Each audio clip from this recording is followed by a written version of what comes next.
എല്ലാവർക്കും നമസ്കാരം. ഞാൻ ജോസേവർ. Welcome to my channel. അപ്പൊ ഞാൻ വീണ്ടും ഒരു വീഡിയോ ആയിട്ട് വന്നേക്കണ്ട. അപ്പൊ പോർച്ചുഗീസുകാര് നമ്മളെ ഫോട്ടോ ചിക്കാരിക്ക് സംഭാവന ചെയ്ത 3 സ്പെഷ്യൽ ഡിഷസ് ആണ്. ഒന്ന് ബീഫ് വിന്താലു, ഒന്ന് ബീഫ് സ്റ്റൂ, ഒന്ന് ഫിഷ് മോളി കരിമീൻ വെച്ച്. അപ്പൊ ബീഫ് വിന്താലു കഴിഞ്ഞ് ഇപ്പൊ ബീഫ് സ്റ്റൂ ആണ്. ഫിഷ് മോള് കരിമീനായിക്കില്ല, ഞാൻ ബിലോ പേരിക്കുന്നായിരുന്നു. നമുക്ക് വീഡിയോട്ടോ. ഓക്കെ, അപ്പൊ അതിന് വേണ്ടിട്ട് ഒരു സവാള കേട്ടോ, ഒരു സവാള, ഒരു ചെറിയ കഷ്ണം ഇഞ്ചി പൊടിപ്പൊടിയായിട്ട് അരിഞ്ഞത്, ഒരു 7 വെളുത്തുള്ളി പൊടിപ്പൊടിയായിട്ട് അരിഞ്ഞ, 4 പച്ചമുളക്, അതുകൊണ്ട് വേപ്പല. അപ്പൊ അതിന് പിന്നെ കുരുമുളക് ഉണ്ട്. കുരുമുളക് കുറച്ച് കുരുമുളക്, ഒരു 1/2 സ്പൂൺ കുരുമുളക്, ഒരു സ്റ്റാർ, ഒരു 1/2 സ്പൂൺ പട്ട, 2 ഏലക്ക, 4 ഗ്രാമ്പു. അതോടിക്കട്ടെ. പിന്നെ മെയിൻ സാധനം ബീഫ് 400 ഗ്രാമുള്ള കേട്ടോ, 100 ഗ്രാം കുറവാണ്. പിന്നെ അത് പുഴുങ്ങി വെച്ചേക്കണേ, ആ പുഴുങ്ങിയതിന്റെ വെള്ളമുണ്ട്. പിന്നെ അരമുറി തേങ്ങ ഈ അരച്ചിട്ട് അപ്പച്ചമ്പില് ആവിയൊക്കെ കൊള്ളിച്ച് നല്ല വാട്ടിയെടുത്തിട്ട് തേങ്ങ സൂം ചെയ്ത് എണ്ണയൊക്കെ തെളിഞ്ഞ അടിച്ചെടുത്ത തലപ്പാല്, ഇത് എടപ്പാല്, അരമുറി തേങ്ങ. പിന്നെ ഇത് വേവിച്ച് വെച്ചേക്കണം. 3/4 ഭാഗം വെന്തിരിക്കണം. ബീൻസ് 5 എണ്ണം, ക്യാരറ്റ് 1 എണ്ണം, ഉരുളക്കിഴങ്ങ് 2 എണ്ണം വേവിച്ച് കട്ട് ചെയ്തൊക്കെ വെച്ചേക്കണേ. പിന്നെ ഇത് കശുവണ്ടി, ഈ ക്രിസ്മസ്, ഇത് ലാസ്റ്റത്തെ ഐറ്റം. ഈ RKG വാട്ടിയിടും. എല്ലാവർക്കും അറിയാവുന്ന കാര്യങ്ങളാണ്. ഇതിൽ എന്തെങ്കിലും സ്പെഷ്യൽ ഉണ്ടെങ്കിൽ നിങ്ങൾ കമന്റ്. ഇത് കശുവണ്ടി പൊടിച്ചു വെച്ചേക്കണേ, വെളിച്ചെണ്ണ, ഇത് കോൺഫ്ലവർ, ആവശ്യത്തിന് ഉപ്പ്. അപ്പൊ ഇനി കാണിക്കാൻ പോണത് ഈ സംഭവമാണ്. കശുവണ്ടി എടുത്തിട്ട് പൊടിച്ചു വെച്ചാൽ കശുവണ്ടി എടുത്തിട്ട് ഇതിലാട്ടിടും. ഒരു ബൗളിലാട്ട് ഇടുന്നുണ്ട് പൊടിച്ച കശുവണ്ടി. ആദ്യം തന്നെ അങ്ങനെ ചെയ്ത് വെക്കണം. എന്നിട്ട് ഇതില് തലപ്പാല കാണാൻ നല്ല കുറുക്കൻ തലപ്പാല. ഇതാണ്ട പേസ്റ്റ് പോലെ ആ അപ്പച്ചമ്പിൽ ആവി ഒളിച്ചിട്ടാണ്ട് ഇങ്ങനെ വേണം. അരമുറി തേങ്ങകള്, 2 തലപ്പാലും അടപ്പാലും. ഇത്ര മതി. ഇത്ര പാലെടുത്തിട്ട് കശുവണ്ടി പരിപ്പിലാട്ട് ഇളക്കി അങ്ങോട്ട് വെക്കും. ഇളക്കി വെച്ചിട്ട് അതങ്ങനെ തന്നെ വെച്ചേക്കും, മാറ്റി അങ്ങോട്ട് വെച്ചേക്കും. അടുത്ത ബൗളില്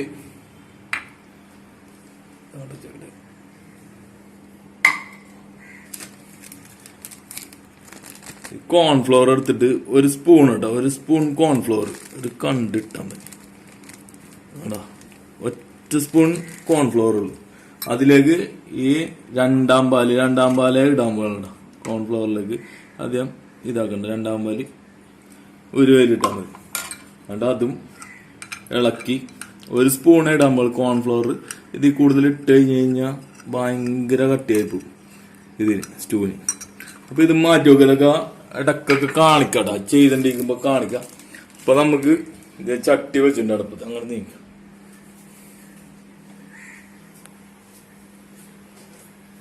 ചട്ടി വെച്ചിട്ടുണ്ട്. അപ്പൊ കണ്ടിന്യൂസ് ആയിട്ട് പോണുണ്ട്. ചട്ടി വെച്ചിട്ട് മതി. ഒരു 3 സ്പൂൺ വെളിച്ചെണ്ണ,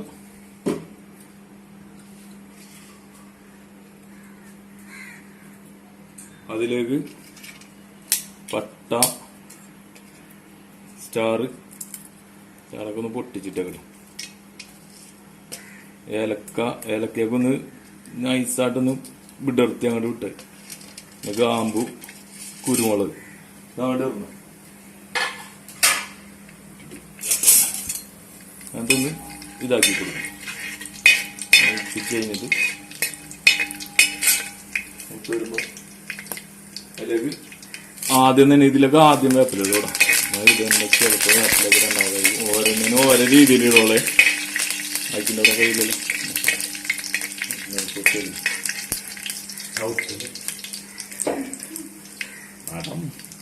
വെളുത്തുള്ളി ആണ്ട് ഇടാം. വെളുത്തുള്ളി ആണ്ട് ഇട്ടിട്ട് ഇഞ്ചി ഇടും. ഒപ്പം തന്നെ ഇഞ്ചി ഇടും. അതിൻ്റെ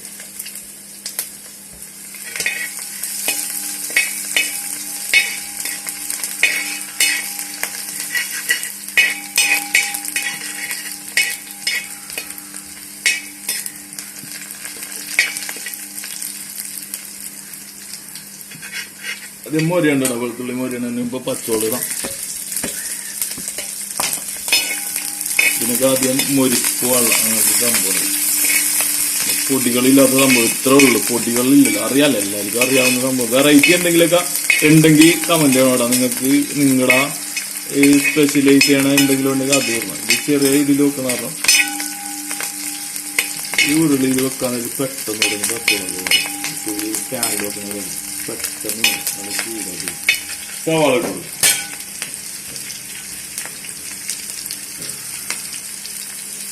സവാള വാടി കഴിഞ്ഞിട്ടാണ് കട്ട് ചെയ്ത് സവാള വാടി കഴിഞ്ഞു. സംഭവം വാടി കഴിഞ്ഞിട്ട് നമ്മ ബീഫ് ആഡ് ചെയ്യുന്നതാണ്.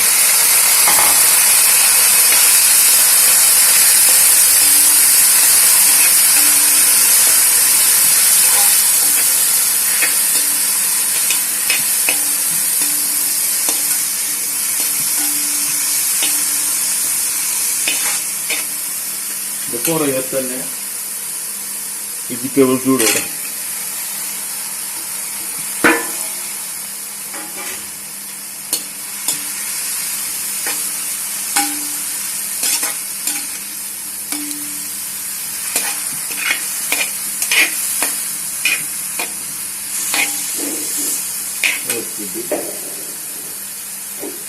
ബീഫ് പുളി അതിന്റെ സ്റ്റോക്ക് അങ്ങോട്ട് ഒഴിക്കോടാം, കംപ്ലീറ്റ് ആയിട്ട് ഒഴിക്കാം.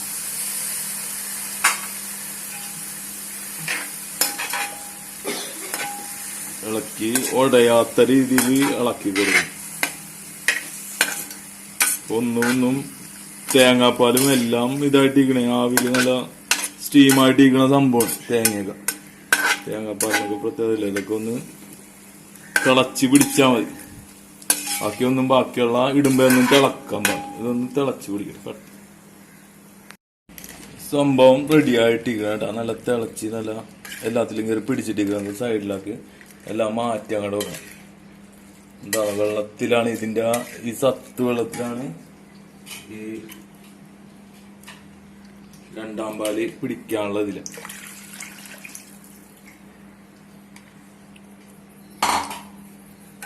രണ്ടാം പാല് തിളച്ച് കഴിഞ്ഞിട്ട് ഇത് മിക്സ് ചെയ്യാൻ പാടും. ഒന്ന് തിള വരരുത്, ഇളക്കാൻ പറ്റില്ല. എല്ലാം കൂടി ഇളക്കണ്ട. അല്ലെങ്കിൽ അതിന് വേണ്ടിയിട്ട് ഒന്ന് അടുക്കി ഇങ്ങനെ വിട്ടേക്കണം. അടുക്കാട് വരും എന്തായാലും.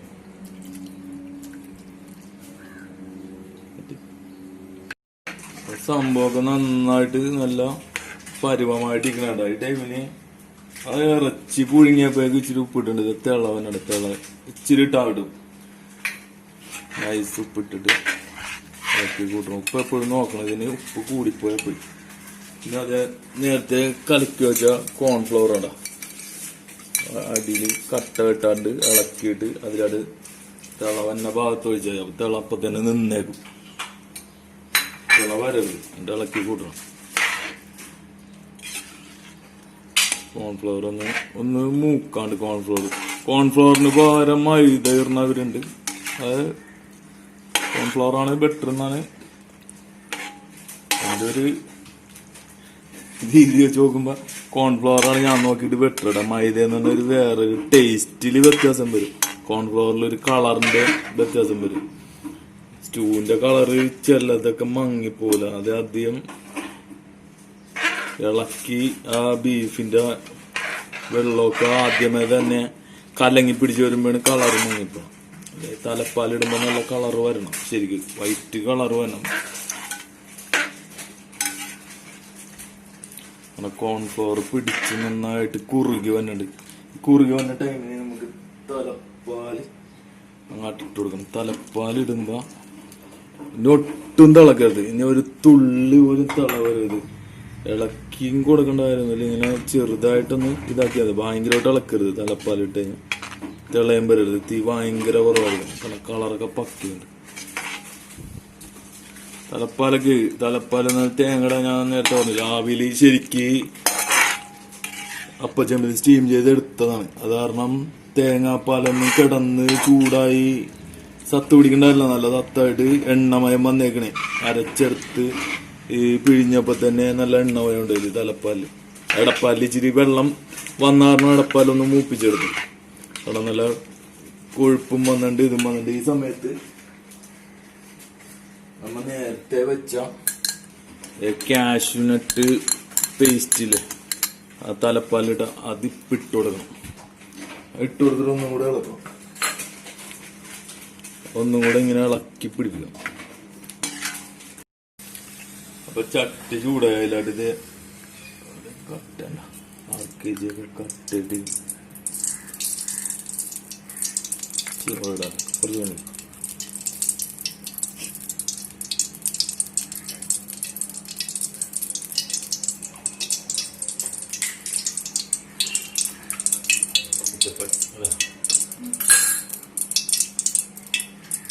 ചൂടായാലും ആദ്യം മുന്തിരി ഇടാം.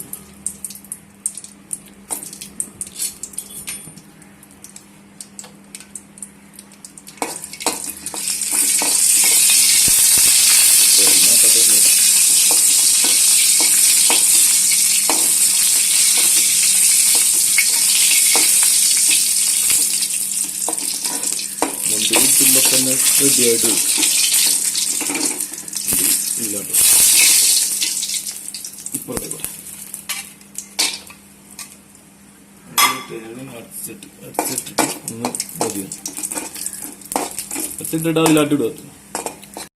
നട്ട്സും ഇട്ട് കൊടുക്കണ്ട. ഇത് ഇളക്കണ്ട കേട്ടോ.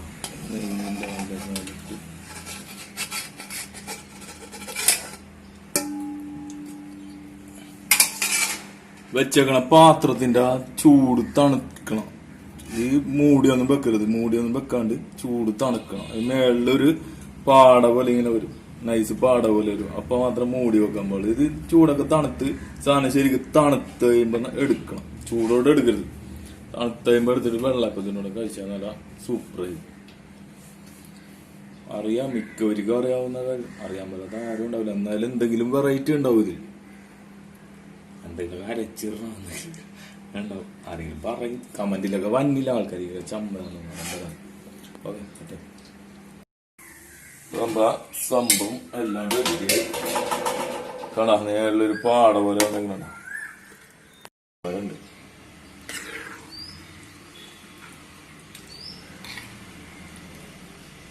കോരൊരു പാത്രത്തിലടക്കുന്നു.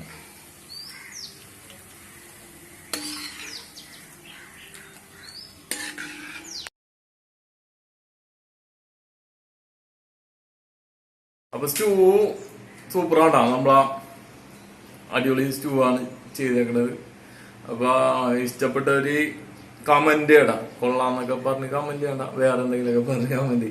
എന്തെങ്കിലും അതിൽ ചേർത്തേക്കണതൊക്കെ കുറിച്ച് ചോദിക്കേ എന്തെങ്കിലും അങ്ങനെയൊക്കെ ചോദിക്കുമ്പോ ഭയങ്കര ഹാപ്പിയാണ് എനിക്ക്. ഞാൻ വലിയ ആളായെന്നൊക്കെ തോന്നൂല്ലോ. എന്താണ് നീ ചിന്തിക്കല്? അപ്പൊ ഇത്തിരി എന്റെ ഒരു കൂട്ടുകാരുണ്ട്. അവൻ വരും എപ്പോഴും കമന്റില്. അവൻ സൂപ്പറാന്നൊക്കെ അവൻ പറയോടെ ഉള്ള പറയും. കമന്റിൽ പോയി വാട്സാപ്പിലൊക്കെ വന്നിട്ട് പറയും അടിപൊളിയായിരുന്നിട്ടാ, അങ്ങനെ ഇത് കൊള്ളാട്ടാ. എല്ലാവർക്കും ചിലവർക്ക് അതിശയമാണ് ഞാൻ ചെയ്യണം. ആർക്കും അറിയാൻ പോലെ ഞാൻ ഇങ്ങനെയൊക്കെ ചെയ്യുവാന്നൊന്നും അറിയാൻ പോലെ. അപ്പൊ ഇപ്പൊ നമുക്കിത് ഇത് കിട്ടിയേക്കണേ, പ്ലാറ്റ്ഫോം കിട്ടിയേക്കണേ.